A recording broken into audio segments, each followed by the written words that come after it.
Best team objective weapon in Chivalry 2 may not be what you think. I've been talking to some of the truly elite players in the game, and more than one of them has suggested that the Executioner Axe may actually have the highest kill potential out of any weapon in Chivalry 2. At the end of the video, I'll give my final thoughts, and if I think that's true, along with some high-level gameplay, lots of kills in this one, some tips, and some really funny moments, we're going to start off with one right here.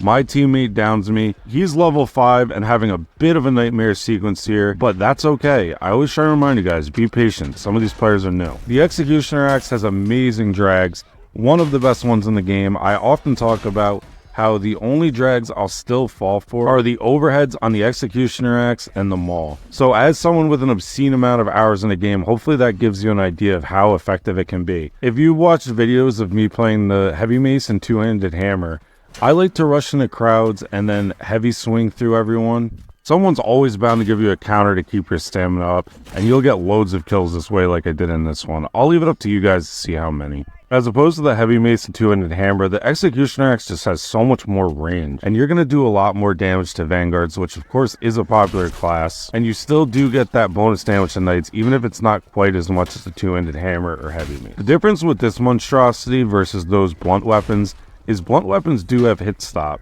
but I did find in the Executioner Axe you should still be using those heavy swings. The reason being is even if it does cleave through enemies, that if someone counters your attack and doesn't do a riposte, it kind of does work the same way as hit stop.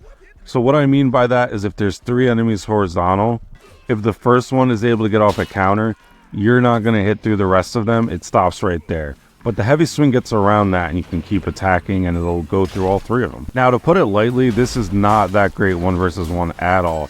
You want to be using a lot of overheads. It's very deceptive because it may look like it's small at first, but you'll definitely be surprised by how much it grows. It's definitely at least average length, and you'll be feeling it for days afterward. Now let's get into the gameplay. We're going to be defending Ascandir. We're playing it on Knight because I always think when you're in the fray of it like you want to be with the Executioner Axe, it's definitely a better option. You're not going to be flanking a lot with this.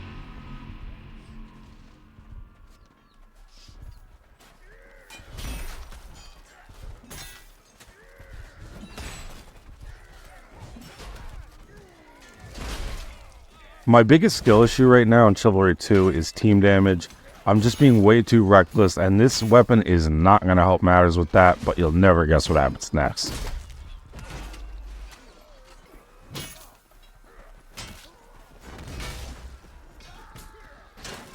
It's an amazing weapon for 1vx's, just swinging through so many people all at once. It's a really fun playstyle that I've seen a lot of my friends try and use. It definitely seems addicting. We take down 2 of them, the 3rd gets us though. They had under a minute to get 3 of them, and somehow they managed to do it. I was pretty lazy on the objective, part of that is on me, but in the last 15 seconds they're going to get it done. The Chivalry 2 gods are going to bless me with a forward spawn, however it is at the worst possible time where I'm already fighting and can't use it. That's going to be a big fat death right there.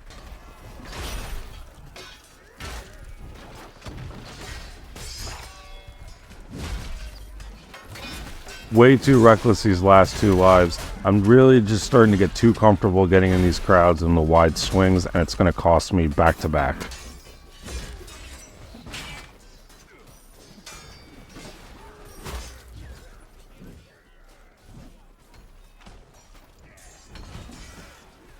Watching this back, my drags seem a little off, and something I found out recently is my aim assist has been on for a few of these videos as we get a nice multi-kill. That was not intentional. I'm a bit of a truther when it comes to that because the motion blur will turn on its own. Console people know that bug.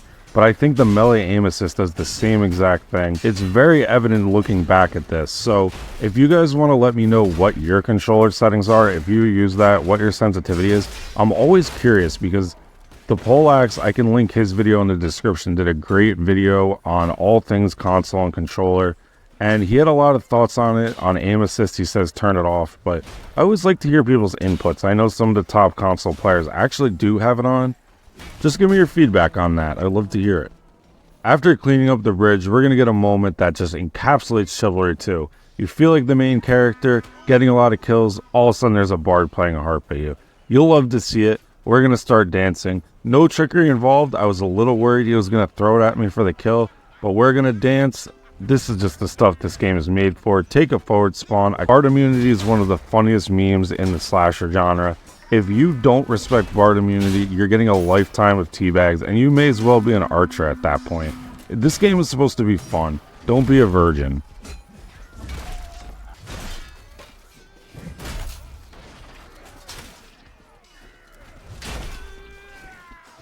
Another issue with the aim assist there is it just pulls me away and messes with my muscle memory, and it costs me that overhead that would have finished the fight much quicker. We may have been able to take that forward spawn after the kill, but alas, we are not.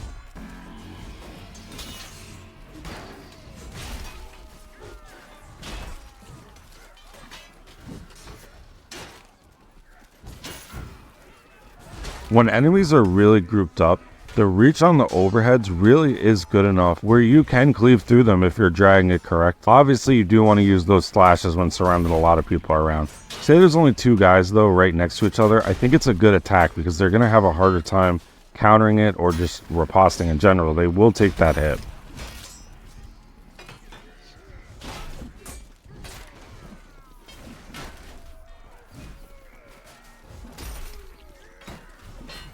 There is no reason for me to be this far up away from my team.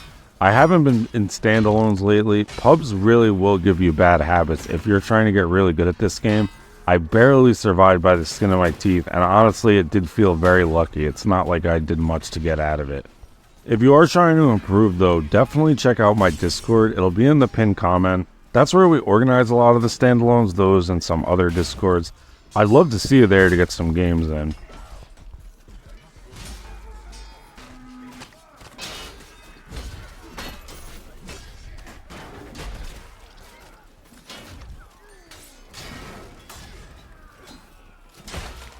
Everyone's a little scattered right now, so I'm trying to pick and choose where I want to be, where I'm drawing not the most attention, but also be able to hit them from behind and the sides a little bit. It's working to a mixed effect, I would say, but now my team, they're all gone. So I'm going to try and take out the guy on objective with me. It works for a minute, but again, not for long.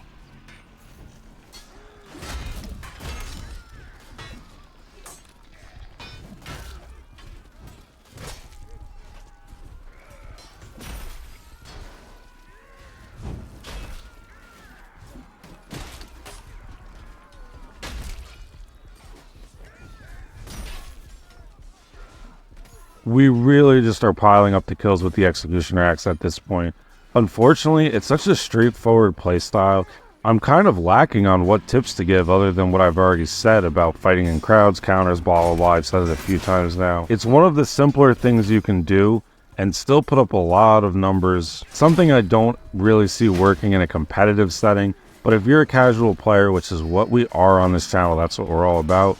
You don't care about team damage, as you see there. It's very fun and very effective. All that is to say, this is a perfect game to show how to play the Executioner Axe and what it can look like when you're using it well. So I would suggest looking at the screen in this one. Now I'm going to try and seal the deal here because I hate Askendir.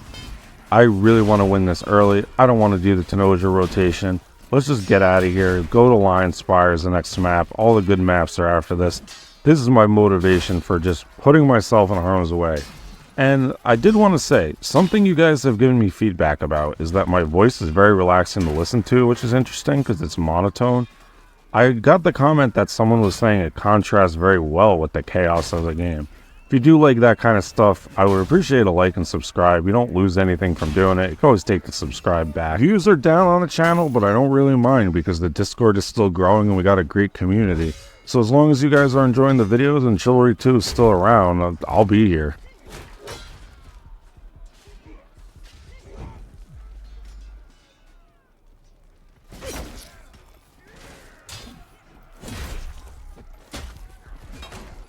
I'm going to place this in a tier in a moment, but definitely let me know if you have a weapon request because this is one I don't really use typically, and now that you guys requested it, we both win. You got a cool video, and I got a new weapon that I absolutely love. It was just so fun to use, and oddly enough, very easy.